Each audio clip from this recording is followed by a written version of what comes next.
What the Tech is sponsored by Tennessee Wesleyan University Fort Sanders Nursing Department. Complete your bachelor's or master's in person or online. Learn more at tnwesleyan.edu/nursing.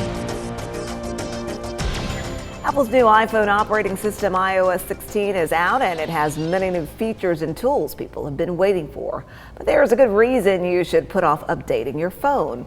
As our consumer technology reporter Jamie Tucker explains, waiting can save you a big headache. If you've noticed a red number 1 on your home screen settings app, you've got an update. iOS 16 fully available now to all iPhone users, and lots of people are wondering, should I do it or wait? Apple has been testing iOS 16 for several months now, but even so, there are always bugs in new operating systems, and users may find that some apps aren't working or the phone is just acting sluggish, battery dies, that type of thing happens frequently. So, if you can wait until Apple fixes those bugs and releases iOS 16.1. That should happen in the next couple of weeks or the middle of October at the latest.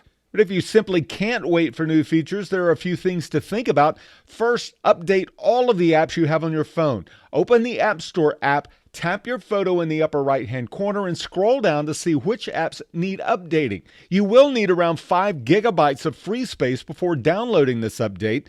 Then, back up your phone to the iCloud or to a computer. In case something goes wrong, you'll need to restore it from that backup so you don't lose anything. Once you've done that, you can install the new operating system. I suggest doing this when you're on your home Wi-Fi. You'll want a good internet connection because this will take some time and your phone will need to restart.